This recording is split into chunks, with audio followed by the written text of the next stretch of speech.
So okay guys, so welcome back to our first video of our business and marketing masterclass. So in this video we are going to learn about foundation of business. Sorry. तो अब मैं हिंदी में ही बात कर लेता हूँ ताकि हमारी जो वीडियो है उसकी जो भी चीज़ें मैं आपको बताने जा रहा हूँ उसकी अंडरस्टैंडिंग क्लियर हो पाए और आप चीज़ें अच्छे तरीके से समझ पाएँ। तो अभी मैं स्लाइड शो को स्टार्ट कर देता हूँ। तो सबसे पहला जो हमारा है वो वेलकम पेज है जिसपे मेंशन किया गया है foundation of business business master class chapter 1। तो ओवरऑल 10 से 11 चैप्टर होने वाले इस सेशन में, इस पूरे कोर्स में, जिसमें हम आपको बिजनेस का ए से लेकर बिजनेस का जेड तक सब कुछ सिखाने वाले हैं बिजनेस एंड फाइनेंस के रिलेटेड। तो हमारे सबसे पहले चैप्टर की ओर हम मतलब कि पहले स्लाइड की ओर चलते हैं। तो हमारे पहले स्लाइड में मेंशन है व्हाट इज बिजनेस, बिजनेस क्या है आखिर। व्हाट इज बिजनेस का मतलब यहाँ पे डेफिनेशन भी मैंने ऑलरेडी लिख रखा है। बिजनेस इज एन ऑर्गेनाइजेशन और इंडिविजुअल दैट प्रोवाइड गुड्स और services to customer in exchange of money and profit. अगर कोई सा भी बिजनेस है, अगर मैं इसको हिंदी में समझाऊं, जैसे कि ज़्यादातर लोग तो समझ चुके होंगे, किसी भी एक इंडिविजुअल पर्सन के द्वारा या किसी भी प्रॉपर टीम के द्वारा, ऑर्गेनाइजेशन के द्वारा कोई भी सर्विसेज या फिर प्रोडक्ट्स आपको प्रोवाइड करवाए जा रहे हैं। ओके, तो उसमें क्या होता है कि आपको जैसे कि आप उसके बदले पेमेंट करते हो, चार्जेस पे करते हो, कोई भी प्रोडक्ट आप परचेस कर रहे हो या फिर किसी प्रकार का कोई सर्विसेज परचेस कर रहे हो। तो प्रॉफिट की एलिमेंट्स, तो इसमें मैंने क्या मेंशन किया, प्रोडक्ट ऑफ सर्विसेज, प्रोडक्ट और services, what you sell, exactly आप सेल क्या कर रहे हैं, customer who you sell to. मतलब कि अगर आप कोई भी प्रोडक्ट सेल करने जा रहे हैं मार्केट में, तो सबसे पहली चीज़ आपको क्या आना चाहिए कि एग्जैक्टली हमारे पास कौन से कस्टमर हैं, हमें बेचना किसको। अगर हमारे पास एक किताब है तो जाहिर सी बात है कि हम उसे किसी सब्जी मंडी में जाकर नहीं बेचने वाले। अगर हमारे पास बुक है तो हमें पता है कि वो बुक कहाँ बिकने वाली है और हमें कहाँ जाकर पिच करना है। अगर सपोज हमारे पास ये मार्कर है, अगर इस मार्कर को मैं सेल करने के लिए जाऊँ तो मुझे कहाँ जाना चाहिए।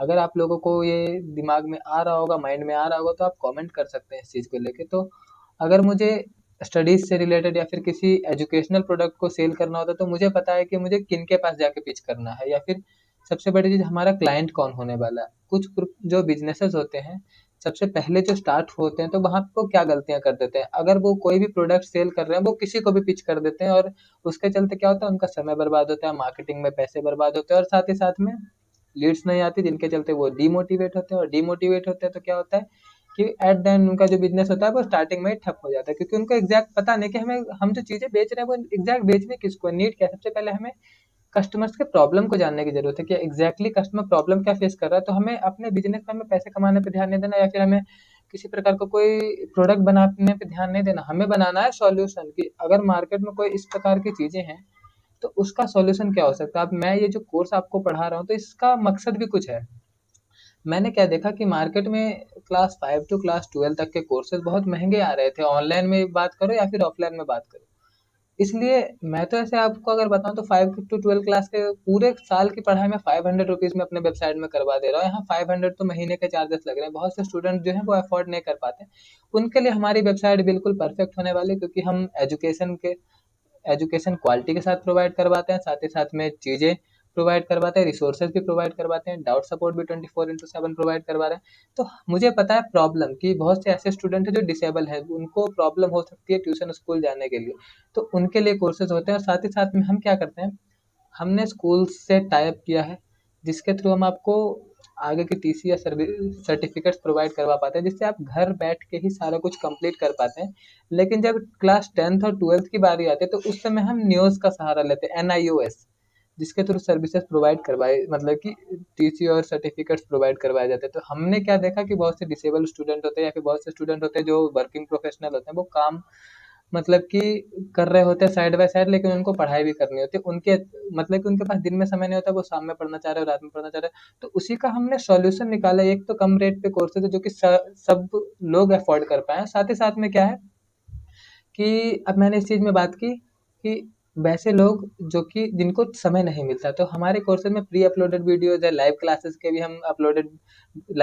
वीडियोज भी हम अपलोड कर देते हैं, जिससे क्या होता है टाइमिंग फ्लेक्सिबल हो जाती है और ज़्यादा से ज़्यादा लोग हमारे वीडियोस को देख पाते हैं। और अगर हमारे कोर्सेज में उन्होंने इन्वेस्ट किया है तो उनको पूरा रिटर्न मिलता है। और दूसरी चीज़ क्या है जैसे कि मैंने रेवेन्यू के बारे में आपको बताया। सबसे पहली चीज़, अगर आपने एक बिजनेस स्टार्ट किया है, किसी भी प्रकार का कोई भी बिजनेस हो, तो सबसे पहले आपको इस चीज़ पे भी टारगेट करने की ज़रूरत है कि आपका जो रेवेन्यू है वो कहाँ कहाँ से आने वाला है। जैसे कि मैं आपको एक एग्जांपल बताता हूँ। अब एक ऐसा बंदा है जिसके पास बहुत सी चीज़ें अवेलेबल है, उसने कोई एक इलेक्ट्रॉनिक ब्रांड स्टार्ट किया। अब वो इलेक्ट्रॉनिक ब्रांड में वो स्मार्ट वॉचेस बेच रहा है, वो ईयरबड्स बेच रहा है, वो बहुत सी चीज़ें बेच रहा है। लेकिन अब क्या है कि उसको मार्जिन कहाँ कहाँ से आ रहा है, कहाँ से ज़्यादा मार्जिन आ रहा है, कहाँ से कम मार्जिन आ रहा है, कहाँ से रेवेन्यू आ रहा है, तो बहुत सी चीज़ें होती हैं। और तो किसी रीज़न की वजह से बीच में वीडियो कट हो गई थी, अब मैं दोबारा से इसको स्टार्ट कर रहा हूँ। तो हम बात कर रहे थे रेवेन्यू के ऊपर। तो अब हमने एक प्रोडक्ट, मतलब कि एक ब्रांड बनाया है, तो ब्रांड में हमने एक नहीं 10 प्रोडक्ट बनाए, हमारा रेवेन्यू कहाँ से आएगा? फिर हमारे पास एफिलिएट्स हैं, हमारे पास कुछ पार्टनर्स हैं जो कि डायरेक्ट हमसे बल्क में प्रोडक्ट खरीद रहे हैं, तो वहाँ से रेवेन्यू जो आ रहा है वो अलग है। डायरेक्ट बी टू सी, मतलब कि brand to customer direct sell कर रहे हैं, तो बिजनेस टू कस्टमर में भी अलग से रेवेन्यू आ रहा है। या फिर अगर हम अपने इलेक्ट्रॉनिक सर्विसेज भी ऐड कर दी, तो जैसे कि अब भी तो हमारा जो चीज़ें थी हमारे पास, वो क्या हो रही थी कि हम इलेक्ट्रॉनिक प्रोडक्ट सेल कर रहे थे और पैसे कमा रहे थे। लेकिन अब हमने क्या किया कि हमने कुछ टेक्नीशियंस हायर कर लिए। अब कभी भी किसी भी कस्टमर को कोई प्रॉब्लम हो रही होती है उनके इलेक्ट्रॉनिक प्रोडक्ट्स में, तो हम क्या करते हैं, उनसे कुछ चार्जेस लेते हैं और उनको फिर टेक्नीशियन प्रोवाइड करवाते हैं। जिससे क्या होता है कि हमारा अभी तक रेवेन्यू प्रोडक्ट सेलिंग में आ रहा था, लेकिन अब जो दूसरा रेवेन्यू आ रहा होगा वो सर्विसेज से भी आ रहा होगा। तो धीरे धीरे करके ऐसी चीज़ों को हमें ढूंढना पड़ता है और ऐसी चीज़ों को अपने बिजनेस में अप्लाई करना पड़ता है कि अगर हमने एक बिजनेस स्टार्ट किया है तो कोशिश ये करनी होती है कि हमारा जो रेवेन्यू के सोर्सेज हैं वो ज़्यादा हो, ताकि अगर हमारा एक आइडिया नहीं चल पा रहा है तो एटलीस्ट दूसरे आइडिया से हमारे पास सोर्स, मतलब कि रेवेन्यू आना स्टार्ट हो जाए। ओके। अब जैसे कि इसमें कुछ एग्जांपल्स दिए हुए, Apple sell iPhone to an earn profit. अब ये प्रोडक्ट की बात हो रही है कि हम कौन सा प्रोडक्ट सेल कर रहे हैं। Starbucks sells coffee and beverages.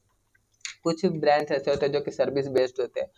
अब हम एक सर्विस बेस्ड वेबसाइट का नाम लेते हैं, जैसे कि हमारे पास एक वेबसाइट है मेक माई ट्रिप। बहुत से होते हैं ये, मतलब कि गूगल पे बहुत सारे वेबसाइट आपको मिल जाएंगे, क्लियर ट्रिप है, मेक माई ट्रिप है। या फिर फ्लिपकार्ट को भी अगर हम ले तो फ्लिपकार्ट क्या करता है, फ्लिपकार्ट खुद को तो कोई प्रोडक्ट नहीं रखता है। वो क्या करता है, अपने वेबसाइट पे उसने एक जगह बना के रखी है, एक मार्केट प्लेस बना के रखा है, जिसमें क्या होता है, सेलर्स आते हैं, अपने प्रोडक्ट को लिस्ट करते हैं, बायर्स उस प्रोडक्ट को खरीदते हैं, बीच में जो कमीशन होता है प्लेटफॉर्म फीस, जैसे प्लेटफॉर्म फीस वो फ्लिपकार्ट रखता है। इससे क्या होता है, जिसको जिसको प्रोडक्ट सेल करना होता है वो भी अपना काम कर रहा है, जिसको प्रोडक्ट परचेस करना होता है वो भी अपना काम कर रहा है। लेकिन बीच में जो प्रॉफिट होता है, बिना कोई स्टोर खड़ा किए, बिना कोई इन्वेंट्री लगाए, फ्लिपकार्ट जो है वो अपना अर्निंग भी बीच से जनरेट कर पा रहा है। अगर हम और भी कंपनीज का नाम ले, मेक माई ट्रिप क्या है कि वो होटल्स प्रोवाइड करवाती है, लेकिन उनका तो कोई होटल नहीं होता। वो क्या करती है कि उन्होंने एक वेबसाइट बनाई, उसके बाद उन्होंने क्या किया, बहुत से होटल्स से बात की, बहुत से होटल्स के डिटेल्स आपको गूगल पे जैसे कि मिल जाते हैं, उनसे उन्होंने कांटेक्ट किया, कांटेक्ट करके उन्होंने बताया कि आप अपने होटल को हमारे वेबसाइट पे लिस्ट कर सकते हो, जिससे आपके होटल में बुकिंग्स आएंगे। तो होटल एग्री किया। उसके बाद क्या हुआ कि कस्टमर ने मेक माई ट्रिप से बुकिंग बनाई, जो कि होटल को मिला, होटल का प्रॉफिट हुआ, कस्टमर को की बुकिंग बन गई, और जो प्रॉफिट बीच में प्लेटफॉर्म फीस कमा रहा है वो कौन कमा रहा है, मेक माई ट्रिप, जिसका होटल नहीं था।